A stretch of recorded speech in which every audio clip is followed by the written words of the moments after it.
Hii ndiyo hotuba ya kweli kuhusu marehemu aliyefariki dunia wakati wa kujifungua huko Nyarugusu. Marehemu alijulikana kwa majina ya Ekyochi Welongo Achitina. Alizaliwa katika Jamhuri ya Kidemokrasia ya Kongo DRC tarehe 17 Novemba mwaka 1988.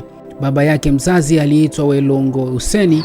Baba anaitwa Welongo Huseni wa jamaa ya Bashalangwa, nyumba ya Basikabo Basinkengo, na mama yake aliitwa Sara. Marehemu alipata elimu ya msingi katika shule ya msingi Maragarasi iliyopo katika kambi ya wakimbizi ya Lugufu. Katika maisha yake, marehemu alikuwa mkulima na pia mfanyabiashara mdogo. Alikuwa ameolewa na katika ndoa yake alijaliwa kupata watoto 4, wakiwemo wanaume 2 na wanawake 2 ambao kwa sasa ni wazima kama unavyoona kwenye video.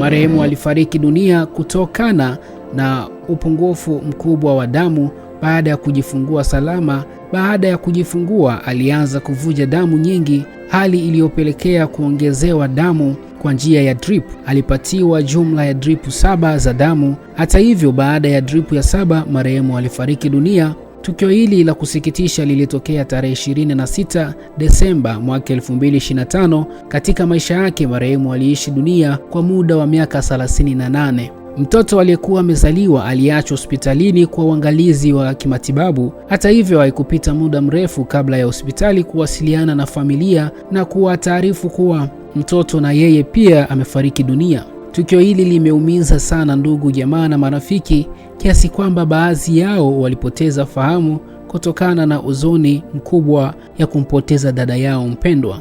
Tukio hili la kusikitisha lilitokea katika moja ya kambi maarufu sana iliyoko Tanzania ambayo inatambulika kwa jina la Nyarugusu.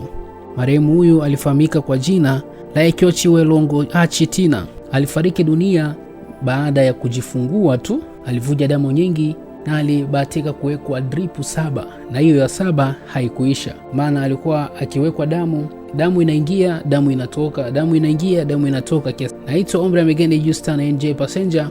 Hakikisha tu unatufollow ili wa kwanza kupata taarifa zetu. Asante.